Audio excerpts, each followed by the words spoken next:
You just press the button. I think it's kind of a no-brainer. This is a real button. Which college or which university? No, it's not. There's no need even to have a college degree. Oh, wow, okay. At all, or even high school. I mean, if somebody graduated from a great university, that may be an indication that they will be capable of great things, but it's not necessarily the case. You know, if you look at, say, people like Bill Gates or Larry Ellison, Steve Jobs, these guys didn't graduate from college. Dropouts, yeah. But if you had a chance to hire them, of course, that would be a good idea. Yeah, okay. So, you know, just looking just for evidence of exceptional ability, and if there's a track record of exceptional achievement, then it's likely that that will continue into the future. Mm-hmm. How I describe myself? Well, I mean, I seem to have a high innate drive, and that's been true even since I was a little kid. You know, I really had a very strong drive. Did all sorts of risky things when I was a kid that why did I do those things? They're crazy. I care a lot about the truth of things and trying to understand the truth of things. I think that's important. You know, if you're going to come up with some solution, then the truth is really, really important, I think.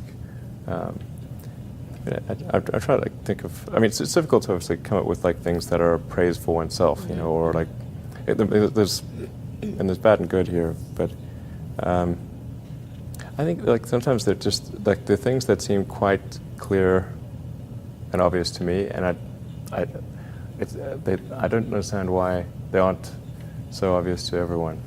Sure. So how would you educate your 5 boys? Actually, I created a little school. Yeah. What kind of school? Could you describe to us? Sure. It's small. It's only got 14 kids now, and it'll have 20 kids in September. It's called Ad Astra, which means to the stars. That's maybe a bit different from most other schools, is that there aren't any grades. There's no like not grade 1, grade 2, grade 3 type of thing. I'm making all the children go in the same grade at the same time, like an assembly line. I know. You know, because some people love English or languages, some people love math, some people love music, and they have different abilities at different times. It makes more sense to cater the education to match their aptitudes and abilities. So I think that's one principle. Another is that it's important to teach problem solving, or teach to the problem, not to the tools.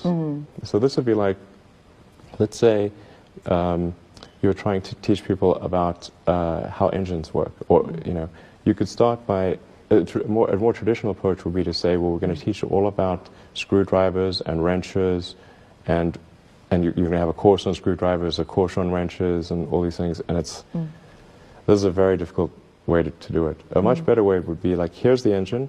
Now let's take it apart. How are we going to take it apart? Oh, you need a screwdriver. That's what the screwdriver is for. You need a wrench. That's what the wrench is for.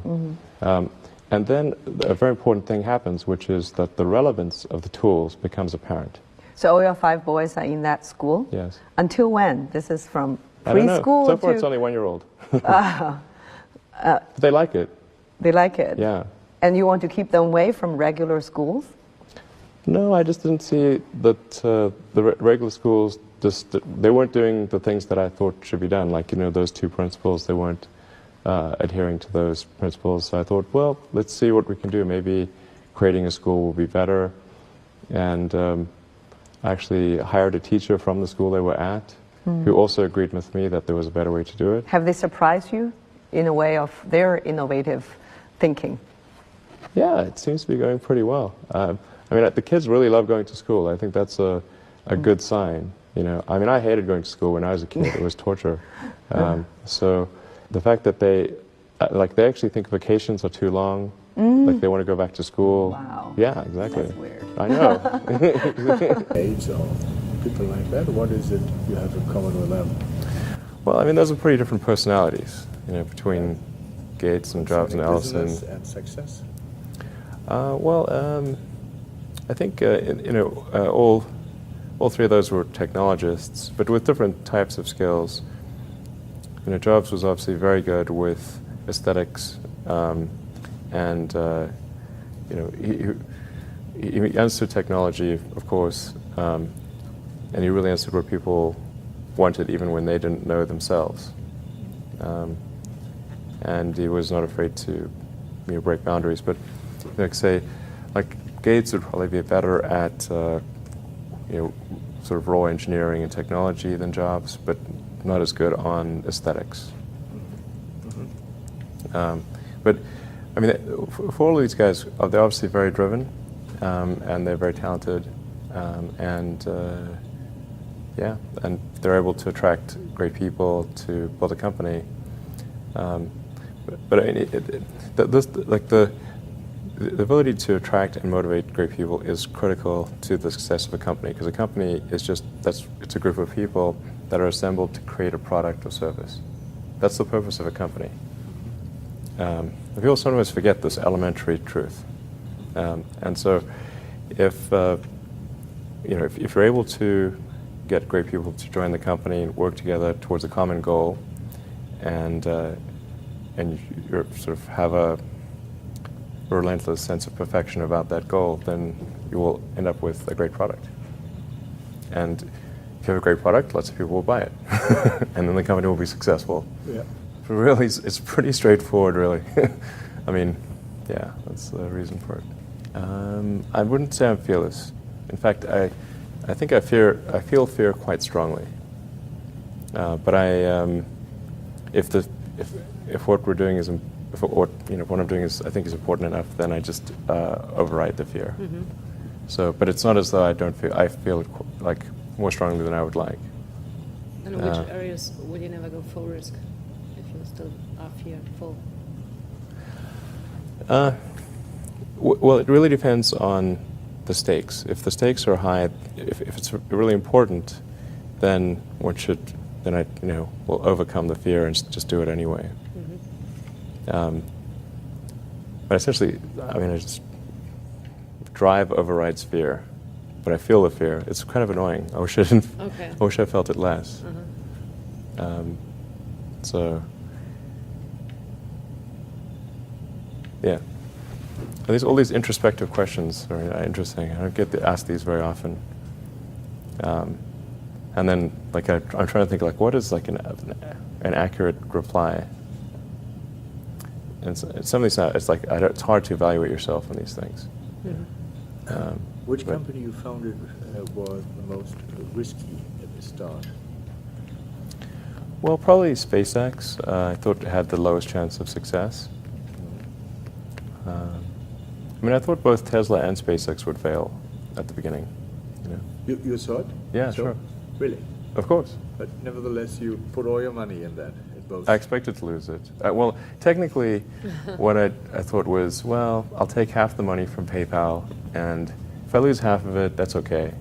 But then, of course, the companies encounter difficulties, and then I have a choice of either let the company die or put all the money into the companies. And so I really didn't want the companies to die, so I put all the money in the companies. Yeah. And then I had to borrow money from friends to pay living expenses. Yes. What was your best idea ever? My best idea ever? Yeah. This is tricky. I suppose coming to North America was my best idea. Okay. Because I think these things would not have been accomplished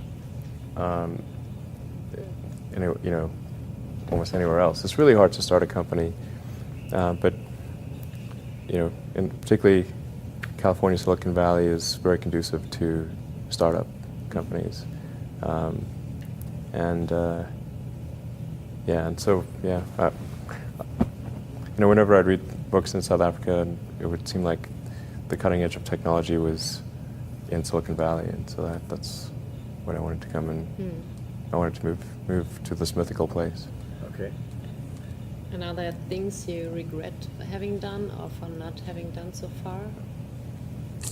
Well, there's lots of things that when life is short, and there's lots of things that could be done that one can't necessarily do. And these really are introspective questions.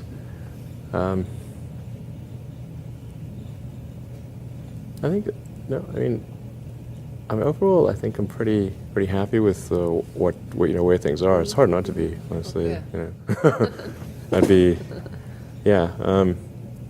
Yeah, things are in a good place right now, and I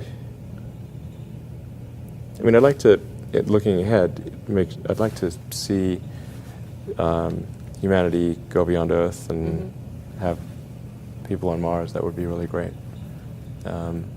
And to see widespread adoption of electric vehicles and renewable energy. These are great things. And yeah, I think those would be really, really cool.